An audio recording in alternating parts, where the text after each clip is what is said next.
नमस्कार, बहुत बहुत स्वागत है आपका। एक न्यूज़ 24 देख रहे हैं आप और मैं हूं आपके साथ तान्या सिंह। देखिए, डॉक्टर भीमराव अंबेडकर की जयंती के अवसर पर आज बिहार की सियासत में काफी हलचल देखने को मिल रही है और उस मौके पर केंद्रीय मंत्री ललन सिंह ने यह भी कह दिया है कि नवंबर 2005 में जब नीतीश कुमार पहली बार मुख्यमंत्री बने तभी से वह बाबा साहेब के बताए रास्ते पर चलते आ रहे हैं। नीतीश कुमार ने न्याय के साथ विकास का नारा दिया था और 2006 से ही बाबा साहेब की जयंती पर यह कार्यक्रम लगातार आयोजित होता आ रहा है।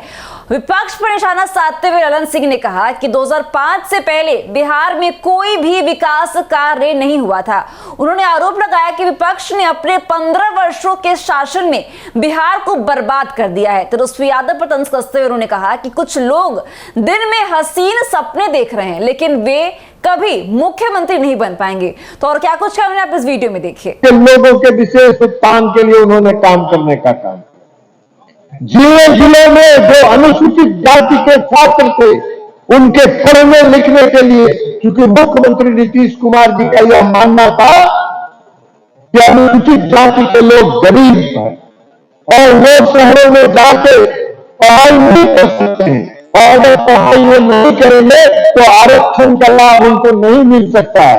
और इसलिए नीतीश कुमार जी ने जिले में अंबेडकर छात्रावास का निर्माण कराया जहां अनुसूचित जाति के लोग जाके रहते हैं और वहां पढ़ाई करते हैं। अति पिछड़े वर्ग के लोगों को उन्होंने जननायक कर्पूरी ठाकुर बनाने का काम किया। तो ये सारा काम नीतीश कुमार जी ने किया। अति पिछड़े वर्ग को सशक्त करने का उन्होंने काम किया, अनुसूचित जाति को सशक्त करने का काम उन्होंने किया, महिलाओं को सशक्त करने का काम उन्होंने किया। और यह काम नीतीश कुमार जी लगातार कर रहे हैं, इसलिए कि उनकी सोच यह है कि बिहार को अगर स्वस्थ बिहार बनाना है, विकसित बिहार बनाना है, बिहार को अगर आगे ले जाना है तो समाज के हर तबके के साथ न्याय करना होगा। और यही बाबा साहेब भीमराव अंबेडकर का सपना था, जिस सपना को उन्होंने पूरा करने का काम किया, जिस सपने को उन्होंने आगे बढ़ाने का काम किया। अब आप एक बात बता दीजिए भाई, आजकल देख रहे हैं कि राजनीतिक दल के लोग, कुछ लोग हैं 15 साल माता पिता बिहार में राज किए, 15 साल में तो उन्होंने पूरे आरक्षण व्यवस्था को समाप्त कर दिया। नीतीश कुमार जी ने तो एकल पद तक में आरक्षण दिया। लेकिन आप लोगों को मालूम है, आप लोगों को मालूम होना चाहिए, अगर नहीं है तो ये जानकारी लेके जाइए कि जब नीतीश कुमार जी ने सत्ता संभाला और उन्होंने ये सोचा, उसमें हम बिहार प्रदेश जनता दल के अध्यक्ष थे, नीतीश कुमार जी ने ये जब सोचा कि अनुसूचित जाति और अति पिछड़े और महिलाओं को आरक्षण देना है, समाज के मुख्य धारा में लाना है, तब मालूम हुआ कि पंचायत में आरक्षण को नहीं देना है। इसलिए पिछली सरकार, लालू प्रसाद जी की सरकार ने सुप्रीम कोर्ट में एक मुकदमा डाल के और उसको ठंडे रास्ते में डाल देने का काम किया। नीतीश कुमार जी ने कहा कि जहां संकल्प है, जहां इच्छा शक्ति है, वहां कोई रुकावट नहीं हो सकता है। और इसलिए नीतीश कुमार जी ने सुप्रीम कोर्ट से उसको वापस लिया और बिहार में नई आरक्षण व्यवस्था के साथ न्यायालय ने सुप्रीम कोर्ट तक जीत हासिल किया।